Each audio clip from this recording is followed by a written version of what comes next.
우리 조금 전에 광고했던 것과 같이 이번 주에는 새생명 축제가 있습니다. 우리 각자 마음에 정한 태신자분들을 위해서 기도하시며 이제 잘 초대하고 계시는지 모르겠습니다. 누군가에게는 이 여러 교회 행사들 중에서 새생명 축제가 참 반가운 행사일 것 같습니다. 왜냐하면 어찌됐든 간에 한번 교회 와봐. 우리 당신을 위하여서 행사를 한대 라는 말을 한마디라도 할 수 있는 기회가 되니 말입니다. 어떤 분들은 각자 성향에 따라서 한마디 한마디를 그냥 조심조심 하면서 전하시는 분도 계실 거고, 어떤 분들은 뭐 줄기차게 기도하시며 강하게 견문하시고 꼭 와라 이렇게 매일매일 말하고 계신 줄로 압니다. 우리가 복음을 그렇게 전할 때 즉석에서 사람들이 복음을 받아들인다면 얼마나 좋겠습니까? 그렇지만 우리 주변에는 소위 우리가 복음을 전할 때 어떻게든 그 상황을 모면하려는 사람들이 왕왕 있습니다. 나는 괜찮다. 나중에 가겠다. 이번 주는 어쩜 그렇게 일이 딱 생겼는지 예배 시간에 맞춰서 할 일이 생겼다. 못 간다. 다음에 가도록 하자라고 말입니다.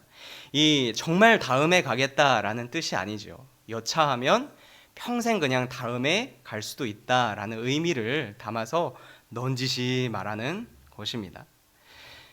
우리 그런 상황을 겪고 있는 우리에게 말씀이 주시는 바가 있습니다. 오늘 성경 말씀은 예수님이 잔치 자리에서 유대인들에게 하신 이야기입니다.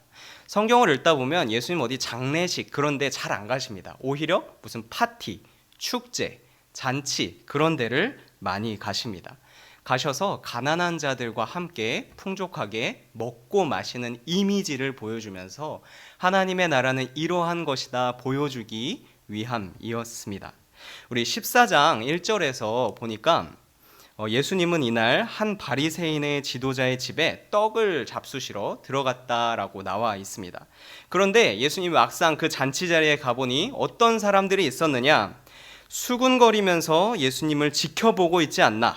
잔치집에 높은 자리에 가서 그냥 상석에 턱턱 가서 앉지 않나? 손님으로 초대된 사람들 중에 힘겹고 약자 같은 사람들은 없고 순 자기 친척들, 순 사회에서 잘 나가는 부자들만 초청해 있지 않나? 예수님이 보여주시려는 하나님 나라의 이미지에 잔치가 아예 맞지가 않는 거죠. 그래서 예수님은 이런 거 잘 그냥 넘어가시지 않습니다. 너희가 지금 잘못하고 있다. 하나님의 백성들의 잔치는 그러면 안 된다. 그런 훈계의 말씀을 쭉쭉쭉 1절 이후에 14절까지 내딛게 됩니다. 그러자 예수님의 훈계의 말씀을 다 듣고 나서 한 사람이 오늘 우리가 읽은 말씀처럼 이야기합니다. 함께 먹는 사람 중에 하나가 이 말을 듣고 이르되 무릇 하나님의 나라에서 떡을 먹는 자는 복되도다 하니. 얼핏 보면 그냥 맞는 말 같지만 비아냥거리면서 넘어가자라는 겁니다. 우리 다 같이 그냥 하나님 나라에서 떡을 먹는 사람들이 아니냐? 어차피 여기 모인 사람들은 하나님 나라에 들어갈 사람이니 결국엔 복된 거 아니냐? 더 이상 뭐라 하지 말고 좋게 넘어가자라는 분위기를 만들기 위해서 이 말을 던지는 거지요. 우리 예수님 이런 말씀 듣고 절대 가만히 안 계십니다. 지금 이 자들이 하나님 나라의 잔치를 단단히 오해하고 있구나. 알려줘도 쉽게 그냥 탁 말하면 탁 알아들으면 좋은데 안 들으니까 한마디 더 해줘야겠구나 하고서 오늘 우리가 읽었던 이야기를 말씀을 해 주십니다.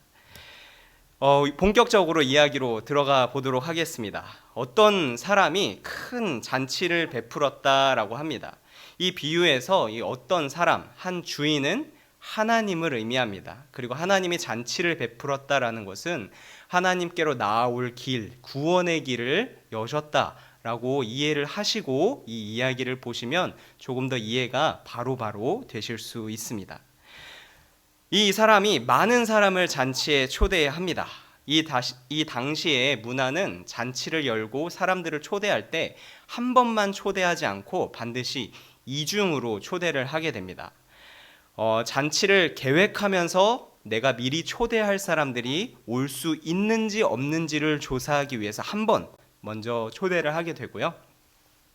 여기서 이제 내가 잔치에 갈 수 있다라고 대답한 사람들에 대해서 잔치 당일이 되었을 때 두 번째로 종들이 가서 우리 주인의 잔치에 오세요라고 모시게 됩니다. 이런 문화 덕에 잔치를 초대하는 사람 입장에서는 자기가 생각했던 하객 수와 실제로 잔치에 참여했던 하객의 수가 거의 틀리지 않고 맞았다고 합니다. 본문에서는 잔칫날이 되어서 주인이 오겠다고 답변을 준 사람들이 두 번째 초대를 하는 상황입니다. 주인이 뭐라고 합니까? 오소서, 모든 것이 준비되었나이다. 모든 것이 준비되었으니 오소서. 우리 아무리 어린 우리 유소년부 친구들도 누구 잔치에 갈 때, 생일 잔치에 갈 때 그냥 가지는 않습니다. 반드시 초대받으면 맨손으로 가지 않죠. 생일 선물을 사가야 된다는 것을 압니다. 우리 얼마 전 추석 명절 기간을 겪었습니다. 성도님들 중에 우리 고향집에서 잔치상이 열린다라는 소식을 들었는데 그 소식을 들었는데 맨손으로 가셨던 분이 계신지요? 쉽지 않으셨을 겁니다. 우리 잔치가 열린다라는 소식을 들었을 때 우리에게 남겨진 옵션은 두 가지입니다. 첫 번째, 일찍 가서 그 잔치를 돕습니다. 뭐 전을 부치든지 뭐 상을 피든지 뭘 하든지 가서 도와야 되는 거죠. 그래야 잔치가 벌어졌을 때 내 몫도 좀 있고 함께 잔치에 참여하면서도 어떻게 좀 마음이 불편하지 않고 온전히 잘 참여를 할 수가 있으니까요. 자, 근데 나는 너무 잔치 준비하는 게 힘들다. 너무 그것은 번거로운 일이다. 나는 도저히 그 시간에 맞춰서 못 가게 된다라면 두 번째 선택지를 골라야 합니다. 그 두 번째 선택지는 양손 가득 가는 겁니다. 우리 잔치를 준비하는 사람의 마음에 쏙 들 아주 고가의 무언가를 가져가면 잔치를 준비하지 않더라도 함께 즐겁게 그 잔치에 참여하면서 우리는 기쁘게 시간을 누릴 수 있지요. 그러나 우리 구원으로의 초대는, 구원 잔치의 초대는 좀 다릅니다. 초대를 받는 모든 사람은 잔치를 위해 무엇 하나 준비하지 못했습니다. 대신 주인이 모든 것을 다 준비합니다. 이 기브 앤 테이크가 아니라 그냥 주인이 다 준비하고 초대를 받은 사람은 거기에 몸만, 내가 가겠다라는 표현만, 종을 따라서 발걸음을 옮기기만 하면 주인이 준비한 그 모든 잔치에, 그 잔치에 가서 모든 음식들을 누릴 수 있는 것이지요. 대가 없이 나를 부르는 것입니다. 이것이 바로 구원의 잔치라고 할 수 있겠습니다. 그런데 이어지는 말씀에서는 이 넝쿨째 굴러들어온 이 복을 발로 걷어차는 세 명의 사람들이 등장을 합니다. 진작에 나는 잔치에 갈 수 있다라고 얘기했으나 상황을 싹 바꾼 거죠. 이 세 명의 사람들은 이와 같습니다. 첫 번째는 밭을 샀으니 그 밭이 어떤가 내가 확인해 봐야겠다라고 하는 사람. 두 번째는 소 5결이를 산 사람. 여기서 5결이는 한 쌍을 한 결이라고 부르니까 10마리를 산 사람이라고 할 수 있습니다. 이 땅을 매입했다는 사람이나 소를 샀다는 사람이나 다 이 당시로서는 상당한 재산을 가지고 있는 사람으로 보입니다. 부자거나 아니면 부자가 되기 위해서 상당한 재산을 굴리는 중이거나 하는 사람으로 자기가 열심히 인생을 살기 위해서 밤낮 없이 애를 쓰고 바쁘게 지내는 사람들이 되겠지요. 그리고 이 두 사람은 굳이 지금 해도 되지 않은 일을 핑계로 삼아서 잔치에 참석하기를 거부하게 됩니다. 지켜보는 입장에서 참 안타깝습니다. 차라리 이 사람들한테 돈이 없었다면, 차라리 이날 막 비즈니스가 어긋나 버려서 소를 구입할 수 없었더라면 주인의 잔치에 그대로 오게 될 텐데, 최소한 이런 보잘것없는 일로 핑계 되지는 않았을 텐데 하고 말입니다. 우리 마지막 세 번째 사람은 장가든 사람이 잔치에 가기를 거부합니다. 이스라엘에서 장가를 간다라는 것은 굉장히 중요한 일이었습니다. 전쟁이 많던 그 고대의 근동 시대에도 내가 장가를 갔다 그러면은 1년 동안은 군대에 징집하지 않습니다. 너는 장가를 이제 막 갔으니까 집에서 이제 가정에서 행복한 시간을 보장해 줘야 된다라고 하면서 그 젊은이를 착출해 가지 않지요. 그러나 장가를 갔음에도 주인의 잔치를 거절하는 것은 그리 합당한 변명이 되지는 못합니다. 왜냐하면 결혼해도 잔치는 올 수 있거든요. 장가든 사람이 말하기를 나는 인간사 거창한 대단한 일을 했으니까 잔치에 못 간다라고 말은 하지만 사실 그래도 잔치에는 올 수 있거든요. 잔치에 가기 싫으니까 자기가 최근에 겪고 있는 일을 핑계로 삼아서 가기 싫다라고 말하고 있는 것입니다. 이 세 사람도 보면은 이유가 합당하지가 않습니다. 그냥 난 잔치가 가기 싫은데 이런 변명을 드는 것이지요. 결과를 고정하고 핑계를 대는 것에 불과합니다. 이 하나님의 잔치를 거부한 자는 어떻게 되느냐?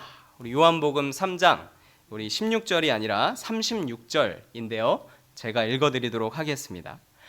아들을 믿는 자에게는 영생이 있고 아들에게 순종하지 아니하는 자는 영생을 보지 못하고 도리어 하나님의 진노가 그 위에 머물러 있느니라.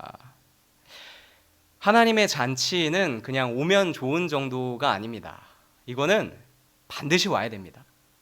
안 오면 큰일 나는 것이죠. 이 말씀은 우리 누가복음 14장의 말씀은 1차적으로 예수님이 그 자리에 있던 유대인들에게 한 말씀입니다.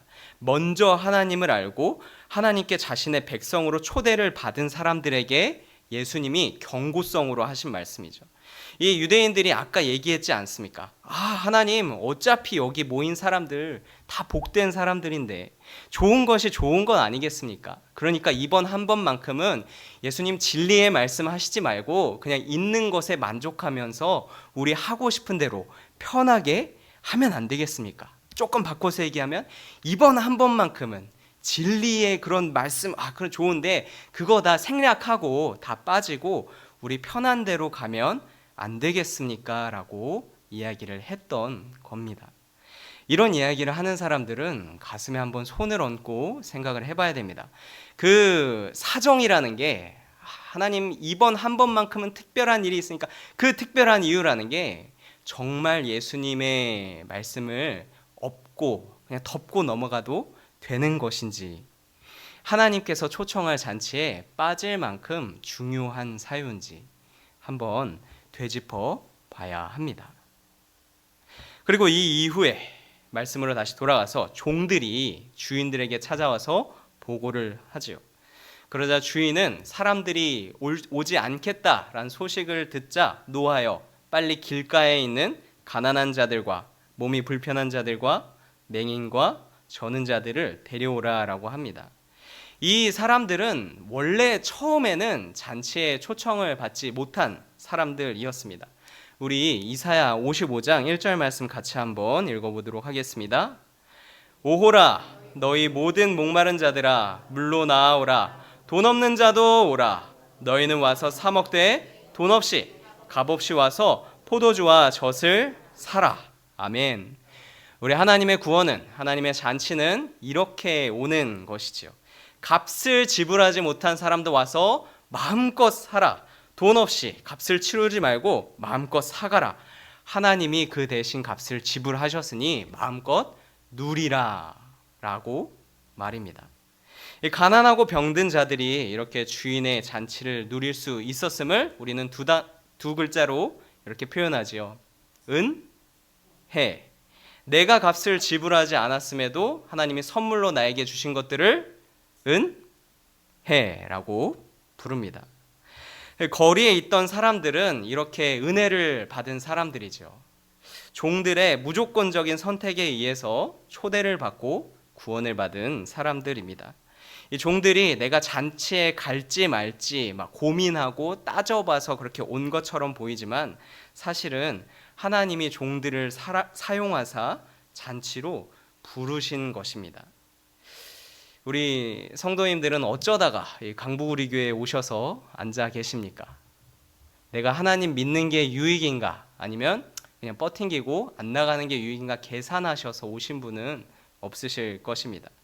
내가 교회 어디 갈지 잘 골라서 왔다고 생각하시겠지만 사실은 이 거리에 앉은 종처럼 하나님의 주권적인 선택에 의해서 이끌려서 이 잔치 자리에 와 계신 것이죠. 하나님께서는 죄로 인해서 완전히 죽었었던, 뭐가 좋은지 뭐가 나쁜지 판단조차 할 수 없었던 우리를 손잡고 이끄사 이 자리에 앉아 있게 하셨습니다. 자, 다시 말씀으로 돌아가세요. 주인이 시킨 대로 종들이 다 순종하였음에도 아직 끝나지 않았습니다.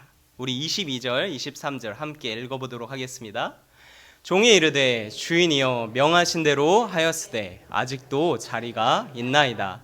주인이 종에게 이르되 길과 산울타리가로 나가서 사람을 강건하여 데려다가 내 집을 채우라. 아직도 자리가 있으니 주인은 뭐라고 합니까? 나가서 사람을 강건하여 데려다가 내 집을 채우라. 여기서 강건하여라는 말에 대해서 설명이 조금 필요해 보입니다. 이 강건하여라는 말은 진짜로 막 손 탁 잡고 납치하듯이 너 무조건 여기 와. 뭐 그런 식으로 강제하라는 말은 아닙니다. 뭐 약점 잡아서 끌고 오란 말은 더더욱 아니고요. 이 강건하여라는 말은 설득이나 부탁을 하되 진짜 간절하게 저 사람이 꼭 왔으면 좋겠다는 마음을 담아서 공을 들여서 부탁을 하는 것을 이야기합니다. 우리가 전도할 때 이런 마음이 있어야 한다라는 것이죠. 우리 전도할 때 저도 해봐서 압니다. 때로는 그냥 한번 용기 더 내서 한 번 더 이렇게 얘기해보고 안 되네? 그럼 다음 사람 이렇게 쉽게 포기하진 않았는지요. 전도를 준비하면서 막 할 수는 없었습니다. 복음을 먼저 접한 내가 이제 복음을 접하기 전보다 예수님 만나기 전보다 훨씬 더 훌륭한 사람이 되었다고 막 이야기하고 그리고 그 덕분에 나는 지금 너무 행복하다고 뭐 어떤 말로 설명할 수 있을까 미리 생각도 해보고 진심을 담아서 전합니다. 이 진심을 담아서 전하는 게 의외로 에너지가 많이 들어갑니다. 그리고 예수님 안에서 우리 교회를 다니는데 교회 안에는 나 말고도 좋은 사람들이 엄청 많이 있다. 와서 너가 그 사람들과 교제했으면 좋겠다. 뭐 여러 가지 이야기를 전하면서 전도를 하죠. 나름대로 이렇게 많은 에너지와 많은 이렇게 생각들을 하면서 전도를 하게 됩니다.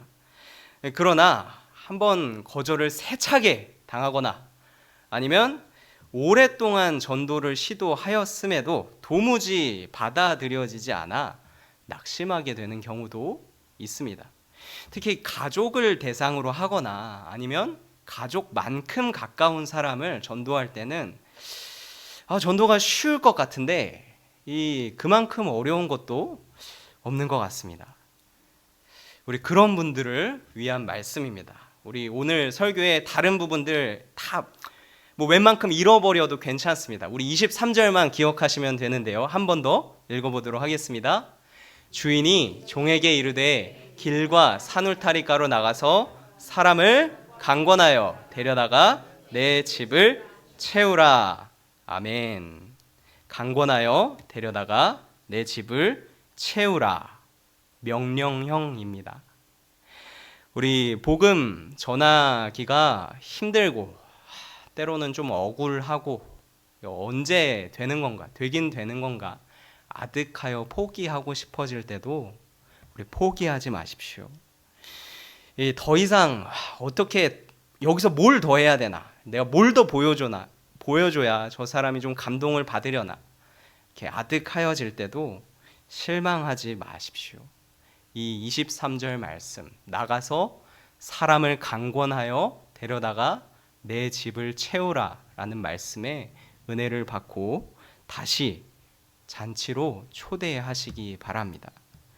우리 베드로가 그랬듯 우리는 사람을 낚는 어부 아닙니까? 우리는 낚시꾼과 다릅니다. 낚시꾼은 자기가 뭐 바쁘면 낚시를 안 나가기도 하고 뭐 저기 좋은 데 있대 그러면은 가기도 하고 뭐 자기 멋대로입니다. 낚시를 할 수도 있고 안 할 수도 있고 하지만 어부는 다르지요. 어부는 내가 오늘 반드시 물고기를 잡아야 한다는 거의 사명감을 가지고 물고기를 잡습니다. 우리는 어부가 되어야 합니다. 병원 응급실에서 생명을 살리기 위해 노력하는 분들이 얼마나 진중합니까? 내게 오는 환자를 살리기 위해서 뭐라도 해야 된다라는 사명감이 불타오르니까 뉴스에 보니 하루 24시간 근무 그런 것도 쓰고 일주일에 100시간 근무 그런 것도 말이 안 된다고 생각하지만 어쨌든 쓰고 하면서 최선을 다하면서 그 자리를 지키지 않습니까? 제가 24시간 전투적으로 우리도 전도를 해야 된다 그런 말씀을 드리는 것이 아니고요.